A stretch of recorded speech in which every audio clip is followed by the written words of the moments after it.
This video is not financial advice. I'm not a financial planner. I'm an entertainer.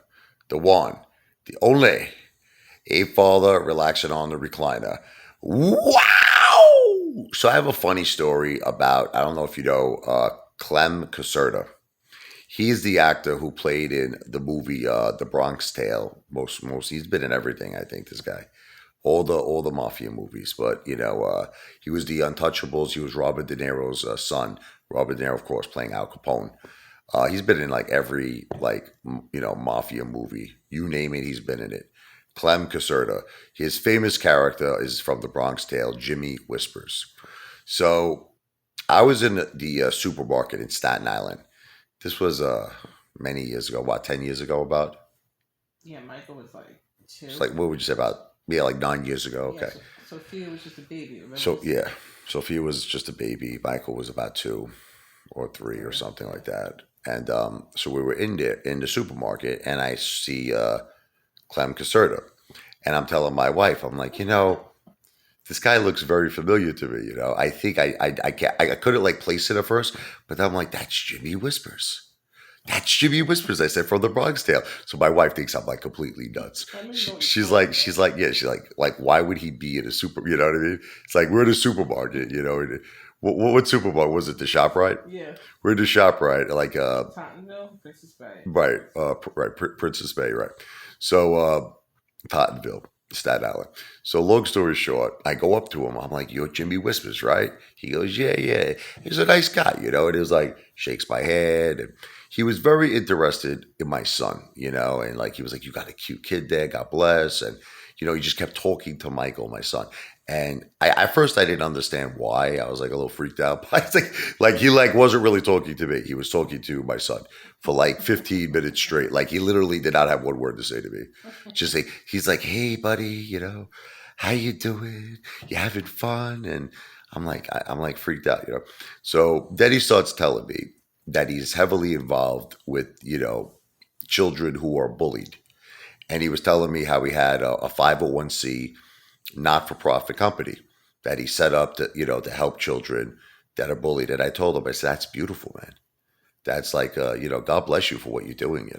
And we kind of get friendly and we exchange numbers. He's like, "Yeah, listen, we'll hang out one night. You're a nice guy." He goes.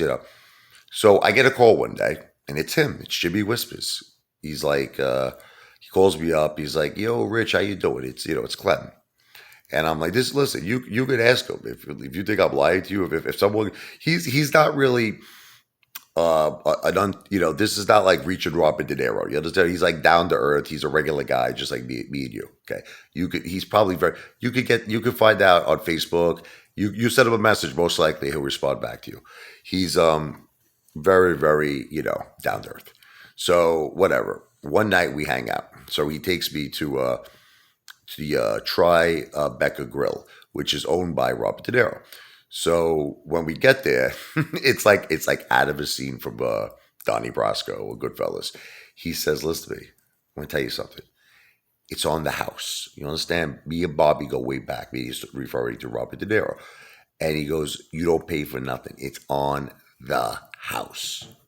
So I'm like loving this. I'm like, I feel like I'm in like a mafia movie. I'm like, I was all dressed nice. I had like kind of like I had like a suit, like it was like a suit almost. Like I didn't have the suit jacket, but I had the tie, I had a nice shirt on, you understand? I had a nice watch, bracelet, the pinky ring. I had the long jacket. I looked the part. I looked like I was out of a Goodfellas or something, let's just say. So we're at the Tribeca Grill, and Clem's ordering like big time like stuff, you know what I mean? But like I don't know, the wine glasses, they were like $20 each glass. I was getting like some, I don't know what it was, but it was great. And we're doing rounds of wine, we're a little, eating a little bit, nothing crazy, just more or less appetizers. I think I got steak bites, I forget, whatever it was. Like your typical appetizers, drinking wine, having a good time. So anyway, he keeps asking for Robert De Niro, who supposedly was upstairs. He didn't come down. And I started to feel like a little weird. I'm like, why is Robert De Niro not coming down? Okay. So anyway, the bill comes. So I'm like basically just walking away. I'm like, I'm not going to pay. He told me not to pay. So as I'm walking out, he's like, where are you going? He tells me, where are you going? I'm leaving, right? He goes, pay the bill. Just like that. He says, like, almost demands me, take care of this. I said, but I thought you just said 2 minutes ago. He says, everything's on the house. No. He's paid the bill. Something like what's going on, right? So, I mean, I paid the bill. I did what he said. So then I left like a $20 tip, right? He's like, are you nuts? You come here into Robert De Niro's restaurant to Tribeca Grill. You leave $20 tip. You gotta leave a C note. You gotta leave 100. So I'm like, how did he just go from everything is on the house, right? To not now I'm paying the bill and I gotta leave $100 tip. I do it. So I pay the bill, I leave $100 tip. All right, that's the end of that, right? So from time to time, he calls me. We went out to Goodfellas in Staten Island, a restaurant, and the owner was so impressed that he came in. He's taking pictures, and he was kind of the owner kept bringing us over food. He just wanted because Clem does like me, like he does food reviews. So he was tasting everything, that they had at Goodfellas. I ordered the lasagna at Goodfellas is my favorite. Man, do I miss that lasagna? Oh my God, it's the best lasagna in the world. They make that. I live in the Jersey Shore. I used to live in Staten Island. So anyway, I was there like 2, 3 times a week at Goodfellas. Great pizza too, by the way. Great pizza. So I said to I said, we were having it was my daughter's birthday, Yeah. Jen. Mm-hmm. Well, I don't It was remember her first birthday. her first birthday. So I said to Clem, I said, can you get the owner to come over? So I said, look, I want to have my daughter's first birthday party here, and we're talking, we're setting up the dates, and of course I invite Clem, and now it gets like weird. Now it gets weird. I get a call from him, and he's like, listen, he goes, you got to do this all the right way. You understand? This is your daughter's first birthday. So I'm like, what do you mean do it the right way? I'm like, listen, I'm inviting my family. We're going to have a feast. It's going to be amazing at home. He said, you're invited to come, Clem. He goes, no, you understand. Listen to me. You can't be doing the things with your phone, the pictures. He goes, no, you can't be doing that. I'm like, what's this guy talking about? He goes, I got somebody for you. You understand? Listen to me. Top notch photographer. I think they were having they were fooling around, these two, right? So he's, listen to me. You pay this girl, you understand? You give her $1,000. That's it. So I just got to the point where it just seemed like I was always treating him for dinners. Same thing happened to me with Mark Asino. I met Mark Asino, the football player for the Jets. I was working at this invention company, and he came up, because he had an invention, he had an idea, and we just became friendly, and we started going out. Like I took him out for dinners. He never had a dime to his name. Mark Asino. It's like, the bill would come $300. He's like, Rich, you got that, right? And I'm like, all right, fine. I pay one dinner, 2 dinners, 3 dinners. But it gets to a point where it's like, I'm not going to keep treating this guy. I'm like, Mark Asino, didn't you make like 75,000 a game in the Jets? He's like, that's all gone. Because the wives took everything. Who else took it, Jen? Remember? We had a couple of wives. He had a couple of wives. He was married to, right, the They kids, hung out with the Kardashians. the Kardashians. He was married to Bridget Nielsen, who was Sylvester Stallone's ex-wife. She actually left Stallone, Sly. She left Stallone for him. And then he told me some really crazy things, which I made videos about it before. A lot of people got very upset. But he claimed to me that, again, now listen, this didn't come from me, Sly. If he ever hears this, you get Sylvester Stallone get very upset. This didn't come from me, okay? This came from Bridget Nielsen, who told Mark Asino that all the steroids that Stallone was doing downstairs had affected the size. Now, I don't know why because he knew I was a big Stallone fan. So he just decided to share. He goes, you know that, right? You know the steroids affect, the testicles. I used to break Teddy Zane's balls about this. I told him the juice, you understand, affects the size of the testicles. And Teddy Zane got crazy over that. I literally got Teddy Zane pissed. But since then, we moved on. I think we became friendly now. He knows I'm just a ball breaker, and I think we kind of like each other as friends now. We got past the hate.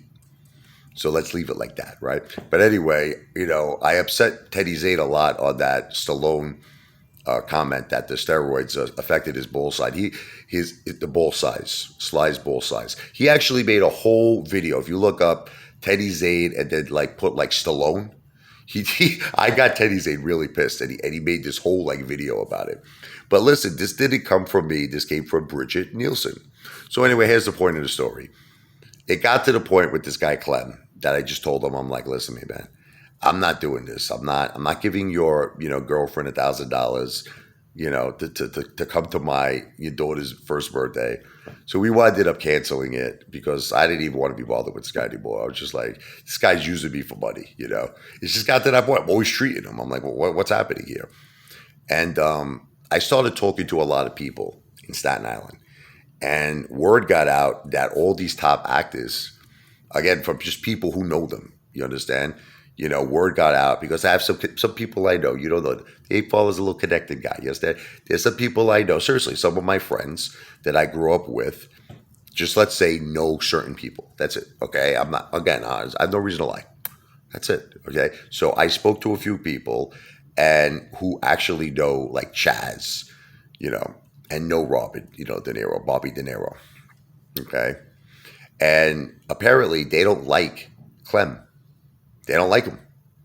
Like one story I was told, and I don't know if this is true, but this is one story I was told from someone who actually knows Robert De Niro and Chaz. Chaz. How do you say his last name? Is it Palminteri, right? Mm-hmm. Chaz, right? Palminteri, I believe that's the right way to say it. So he had a Broadway thing going on, a Broadway show. The Bronx Tale. He brought it to Broadway. And also, Chaz has a restaurant in Manhattan, too, an Italian restaurant. So I was speaking to someone who told me Jimmy Whispers went to the Broadway play, A Bronx Tale. And understand, he's Jimmy Whispers. So he's in the movie, right? And from what I understood, Chaz charged him to attend to see the Broadway show. I mean, that's a pretty big slap in the face, no? He actually charged him. Like, here's a guy who's in the Bronx Tale. He's a real character, Jimmy Whispers, and Chaz hated him so much. This is like, again, it's alleged. This is what I was told on the street, that he charged Clem to sit there and watch the Broadway show. So apparently, like I said, Robert De Niro was upstairs at the Tribeca Grill. He didn't come down to say, because Clem told the bartender, tell Bobby Clem is here. Well, we were there at the Tribeca Grill. Robert De Niro didn't come down. But then I met Robert De Niro in real life. That's another thing. You could actually search Apefather and then put Robert De Niro. I tell you the whole story on how I actually met him. He kissed me on the cheek. I saw that, famous beauty mark he has. I was like blown away. I was like, I'm getting kissed by Robert De Niro. This is great. I called my wife, can you believe it? Can you believe it? So I did meet Robert De Niro. I scared Robert De Niro. He thought I was going to whack him. He thought I was a gangster. Like, again, it'll take too long to tell the story. Look it up. Apefather, Robert De Niro. I met a lot of celebrities in my life. But so that's the end of it. I just got to the point. We stopped talking. You know what's funny though? I got really angry at Clem on the phone. I was screaming, again, I get angry. Do you know that he said to me, he goes, you're a maniac, man. He goes, I never saw this side of you, man. He goes, you scared me. He actually said this. You scare me with that temper, with that anger. And I remember after I calmed down, telling that to my wife, I'm like, I scared Jimmy Whispers. I scared a guy who's in mafia movies. I think that's great. Robert De Niro, though, was going to whack him. He ran off with me. He took off like Sonic the Hedgehog. So the 8-ball can even scare gangsters, apparently, or actors, you could say, who play gangsters. But anyway, I just found that to be pretty funny. Him and Mark Asino were using me, for my money. I don't know what else to say, but I was always treating them for dinners and drinks. I don't know. I think there's a lot of celebrities actually that's like that. I think that what they do, I've heard stories, let's just say, that a lot of celebrities are just like that. They feel like they're not, they feel like they're above us. They feel like we're beneath them. So it's like they're just not going to pay the bill. Like if, I've just heard stories. That's it. I don't know if every celebrity is like that, but I think a lot of them are.